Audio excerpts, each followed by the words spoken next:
Chapter 13 Money Worries. There came a night, however, when Miss Popper, having to put the children to bed, stopped Mr. Popper on his way to the cellar. "Papa," she said, "I must talk to you. Come and sit down." "Yes, my love," said Mr. Popper. "What is on your mind?" "Papa," said Miss Popper, "I'm glad to see you having such a nice vacation, and I must say that it's been easier than usual to keep the place tidy, with you down in the basement all the time. But, Papa, what are we to do for money?" "What is your trouble?" asked Mr. Popper. "Well, of course, the penguins had to eat, but have you any idea what the bills for all those live fish are?" "I'm sure I don't know how we're ever going to pay for them." And the engineer who put it in the basement freeing plant keeps ringing the doorbell and asking for his money. "Is your money all gone?" asked Mr. Popper quietly. "Practically all, of course. When it is all gone, maybe we could eat the 12 penguins for a while." "Oh no, Mama," said Mr. Popper. "You don't mean that?" "Well, I don't suppose I really could enjoy eating them, especially Greta and Isabel," said Miss Popper. "It would break the children's hearts too," said Mr. Popper. He sat there thoughtfully for quite a while. "I have an idea, Mama," he said at last.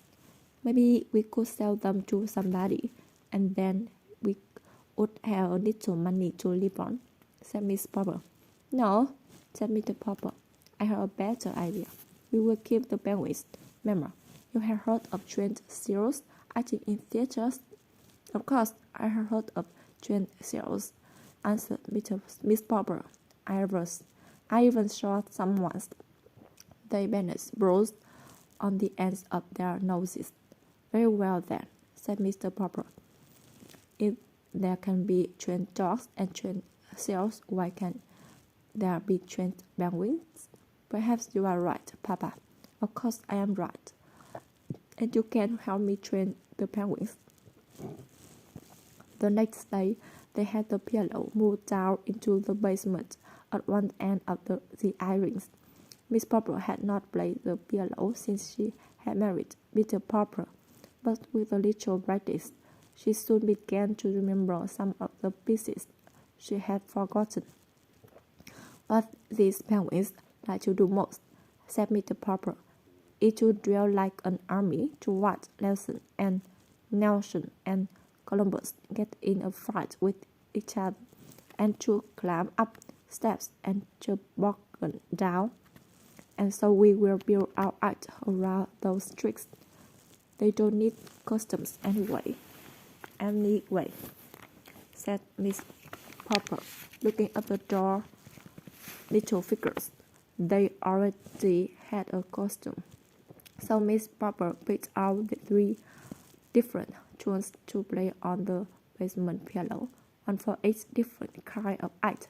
Soon the penguins knew from hearing the music just what they were to do. When they were supposed to barrage like a lot of soldiers, Miss Popper played two-spurt military march. When Nelson and Columbus were to fight each other with their flippers, Miss Popper played the Merry Widow once. When the penguins were supposed to climb and toboggan, Johnny and Bill would drag out into the middle of the ice 2 portable step ladders and a board that Mr. Popper had used when he was decorating houses. Then Miss Popper would play a pretty descriptive piece called "By the Brook." It was screwed in the cellar, of course, so that Miss Popper had to learn to play the piano with her gloves on. By the end of January, Mr. Popper was sure the penguins were ready to appear in any theaters in the country. Chapter 14 Mr. Greenbaum. "Look here," said Mr. Popper at breakfast one morning. It said here in the morning chronicle that Mr. Greenbaum, the owner of the police theater, is in town. He got a string of theaters all over the country, so I guess we had better go down and see him. That evening, it was Saturday, the 29th of January. The Popper family and their 12 trained penguins, two of them carrying flags in their beaks, left the house to find the police theater. The penguins was now so well trained that Mr. Popper decided that it was not necessary to keep them on leashes. Indeed, they worked to the birds' like very nicely in the flowing light of March. The birds stopped at the corner, and before the astonished driver could protest, they had all climbed on, and the bus was on its way. Do I pay half fare for the bus, or do they go free? Asked Mr. Popper. Jolly goes half fare, but I'm 10, said Bill. Hush, said Miss Popper, as she and the children found their seats. The penguins followed in an orderly fashion. Say, mister, said the driver, where do you think you're going with that exhibit? Downtown, said Mr. Popper. Here, let's go it 50 cents, and let it go at that. To tell the truth, I lost car when they went past me, said the driver. It's the strange penguins' art, explained Mr. Popper. Are they really birds? Asked the driver. Oh yes, said Mr. Popper. I'm just taking them down to the police to interview Mr. Greenbaum, the big theater owner. Well, if I hear any complaints, they go at the next corner, said the driver. Fair enough, said Mr. Popper, who wanted to ask for transfers in that case, but decided to let well enough alone. The penguins were behaving very well. They were sitting quietly two in a seat, while the other passengers looked on. Sorry, said Mr. Popper, addressing everyone in the bus, but I'll have to open all the windows. These are Antarctic penguins, and they used to have it a lot colder than this. It took Mr. Popper quite a while to open the windows, which were stuck fast. When he had succeeded, there were plenty of remarks from the other passengers. Many of them began to complain to the driver, who told Mr. Popper to take these birds off the bus.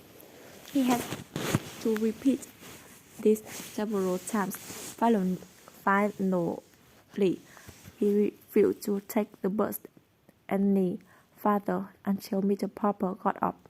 By this time, however, the bus had got so far downtown that none of them minded having to get out into the street.